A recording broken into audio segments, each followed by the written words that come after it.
ஸ்ரீலங்கா சுதந்திர கட்சியின் புதிய தொகுதி மற்றும் மாவட்ட அமைப்பாளர்கள் 40 பேருக்கான நியமன கடிதங்கள் இன்று அந்த கட்சியின் தலைவரான ஜனாதிபதி மைத்ரிபால சிறிசேனவினால் வழங்கி வைக்கப்பட்டன. ஸ்ரீலங்கா ஜனாதிபதியின் உத்தியோகபூர்வ இல்லத்தில் இடம்பெற்ற இந்த நிகழ்வில் புதிய தொகுதி அமைப்பாளர்களாக 16 பேரும் மாவட்ட அமைப்பாளர்களாக 24 பேரும் ஜனாதிபதியிடம் இருந்து தமது நியமன கடிதங்களை பெற்றுக் கொண்டார்கள்.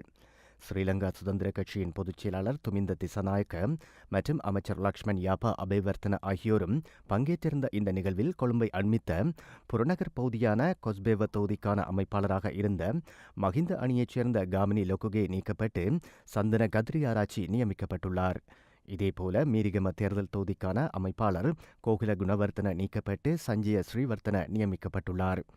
நீர்கொழும்புக்கான அமைப்பாளர் பதவியில் இருந்த சரத்குமார குணரத்ன நீக்கப்பட்டு லலித் டென்சில் நியமிக்கப்பட்டுள்ளார். களுத்துறை தேர்தல் தொகுதிக்கான பிரதான அமைப்பாளர் பதவியில் இருந்து ரோஹித்த அபே குணவர்த்தன நீக்கப்பட்டு அந்த இடத்திற்கு சுமித் லால் மெண்டிஸ் நியமிக்கப்பட்டுள்ளார். வெலிகம தேர்தல் தொகுதி அமைப்பாளர் பதவியிலிருந்து மஹிந்த அணியைச் சேர்ந்த மஹிந்த யாப்பா அபேவர்த்தன நீக்கப்பட்டு அந்த இடத்திற்கு ஹேமால் குணசேகர தெரிவு செய்யப்பட்டுள்ளார்.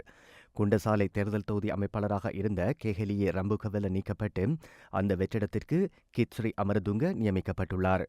நாடாளுமன்ற உறுப்பினர் சி ரத்நாயக்க வகித்த பலப்பனி தேர்தல் தொகுதி அமைப்பாளர் பதவிக்கும் பவித்ரா வன்னியாராச்சி வகித்த ஹேலியகுட தொகுதிக்கான பதவிக்கும் புதியவர்கள் நியமிக்கப்பட்டுள்ளார்கள்.